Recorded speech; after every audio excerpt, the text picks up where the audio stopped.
നമസ്കാരം. തമിഴ്നാട് രാഷ്ട്രീയത്തിൽ ആദ്യമായി, ഒരുപക്ഷെ നമ്മുടെ രാജ്യത്ത് തന്നെ ആദ്യമായി ഒരു ഭരണകക്ഷിക്ക് മയക്കുമരുന്ന് മാഫിയയുമായി ബന്ധമുണ്ട് എന്ന കടുത്ത ആരോപണം പൊതു തെരഞ്ഞെടുപ്പ് കാലത്ത് പൊങ്ങിവരികയാണ്.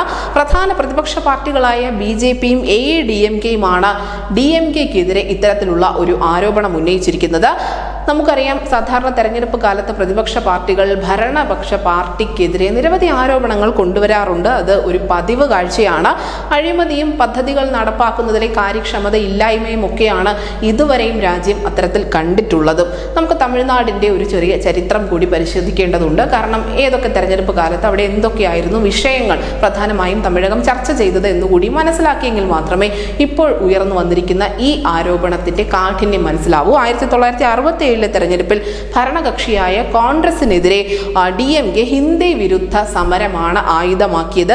അതിനുശേഷം DMK ആയിരുന്നു അവിടെ വലിയ നേട്ടം കൊയ്തത്. പിന്നീട് പാർട്ടിയിൽ നിന്ന് പുറത്താക്കപ്പെട്ട MGR 1977 തമിഴകത്തെ AADMK തരംഗമുണ്ടാക്കിയത് അഴിമതി ആരോപണങ്ങൾ ഉയർത്തി കാണിച്ചുകൊണ്ടായിരുന്നു.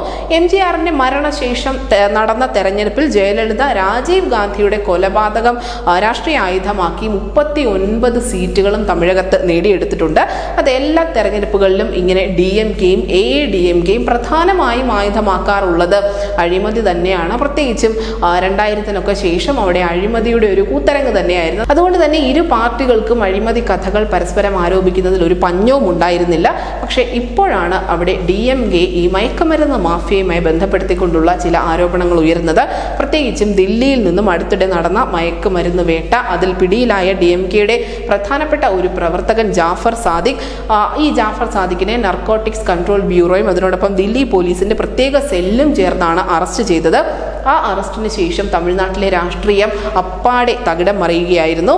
DMKയുടെ ചെന്നൈ വെസ്റ്റിലെ NRA വിഭാഗത്തിന്റെ ഡെപ്യൂട്ടി ഓർഗനൈസർ കൂടിയായി ഈ ജാഫർ സാദിഖിന് ഉദയനിധി സ്റ്റാലിനുമായും DMK മന്ത്രിസഭയിലെ മറ്റ് പല ഉന്നതരുമായും അടുത്ത ബന്ധമാണുള്ളത്. അതുകൊണ്ട് തന്നെയാണ് ഈ BJPയും AADMKയും ഇത്തവണ മയക്കുമരുന്ന് പ്രധാനപ്പെട്ട തെരഞ്ഞെടുപ്പ് ആയുധമാക്കിയിരിക്കുന്നത്. Say no to drugs, say no to DMK എന്നുള്ള ഒരു മുദ്രാവാക്യമാണ് അവർ ഇപ്പോൾ DMKക്കെതിരെ ആരോപിച്ചുകൊണ്ടിരിക്കുന്നത്. എന്തായാലും ഭാവി തലമുറയെ നശിപ്പിക്കുന്ന സിന്തറ്റിക് ഡ്രഗ്സ് രാജ്യത്തെ കൂടിയാണ് ഇല്ലാതാക്കുന്നത്. അഴിമതിക്കും കുഴൽപ്പണത്തിനുമൊക്കെ ഒരുപടി മുകളിൽ തന്നെയാണ് ഈ മയക്കുമരുന്ന് ഉണ്ടാക്കി വെക്കുന്ന ഭവിഷ്യത്ത്. കാരണം അതൊരു തലമുറയെ നശിപ്പിക്കുന്നു. ഒരു തലമുറ ഇല്ലെങ്കിൽ പിന്നെ രാജ്യത്തിന് ഭാവി ഉണ്ടാവുകയുമില്ല. എന്തായാലും സ്റ്റാലിന്റെയും കൂട്ടരുടെയും അഴിമതിക്കൊപ്പം ലഹരിയും കൂടി എത്തുമ്പോൾ തമിഴകത്തെ പൊതു തെരഞ്ഞെടുപ്പിന് എരിവേറുകയാണ്. News desk news India Malayalam.